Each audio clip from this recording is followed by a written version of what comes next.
Iată-ne porniți din nou în aventură. Nu am avut nevoie de mult timp pentru a ne gândi la următoarea destinație și prima vacanță de acest fel, primul circuit moto în afara țării. Pentru această inițiere în lumea aventurilor moto, am ales ca destinație Croația. Motocicleta care ne-a purtat pe aceste drumuri este un Kawasaki Versys de 650, acompaniați de prietenul nostru Alex pe un Suzuki V-Strom de 650. Noi am ales să plecăm în a doua jumătate a lunii mai, deoarece temperaturile nu sunt încă foarte mari și, fiind încă extra sezon, nu sunt foarte mulți turiști, iar unele prețuri sunt considerabil mai mici. Pe scurt, traseul a fost următorul: România, Serbia, Croația, iar apoi întoarcere prin Bosnia și Herțegovina, Serbia și înapoi în România. Pe larg vă vom prezenta zilnic ce trasee am parcurs și ce am vizitat în această vacanță inedită. Aventura moto începe în București la ora 7 dimineața, cu un drum lung de 600 de kilometri până în Belgrad. Vă voi lăsa mai departe cu peisajele care ne-au însoțit pe drum și au făcut ca acești kilometri să se simtă mult mai plăcuți.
Am ajuns în Belgrad la ora 7 seara, cu o oră diferență de fus orar, deci practic am făcut 11 ore pe drum.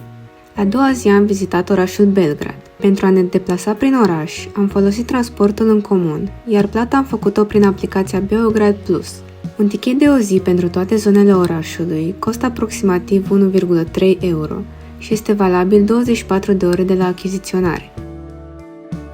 Prima oprire a fost fortăreața Belgradului. Aici intrarea este liberă. Fortăreața a fost construită în anul 279 î.C. și a reprezentat cea mai puternică fortăreață din Europa, fiind folosită ca structură protectivă între secolele 2 și 18. După al doilea război mondial, fortăreața a fost protejată, fiind printre monumentele culturale declarate oficial de Serbia. Fortăreața se află în vârful unui deal, în centrul unui parc imens. De aici se poate admira partea nordică și vestică a orașului și confluența fluviilor Dunărea și Sava. Parcul are o grămadă de activități în aer liber, de la tras cu arcul și karting, la terenuri de sport și locuri de pozat în costume tradiționale. Tot aici se află și alte monumente istorice, site-uri arheologice, cafenele, loc de luat masa și chiar și o grădină zoologică.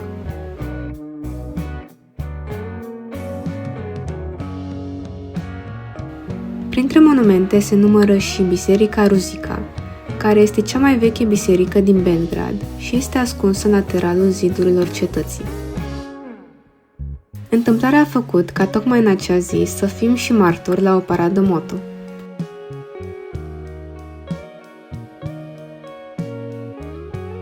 De prânz am ales să mâncăm la cea mai veche cafenea din Europa cu bucătărie locală, Snack Pitania.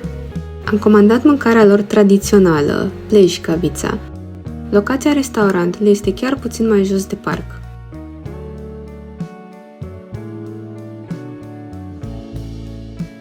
Am vizitat Piața Republicii, ne-am plimbat pe renumita stradă Scadarlia și apoi am luat-o în jos pe bulevard pentru a admira vechiul palat și Casa Națională a Republicii Serbia, ajungând până la Biserica Sfântul Marc.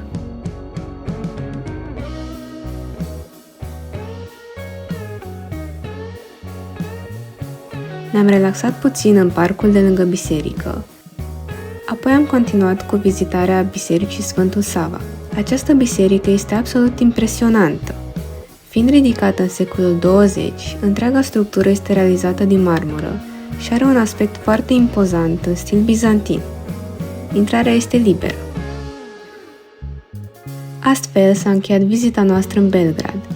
Mâine pornim spre Zagreb, așa că, dacă dorești să vezi continuarea călătoriei, nu uita să te abonezi la canal.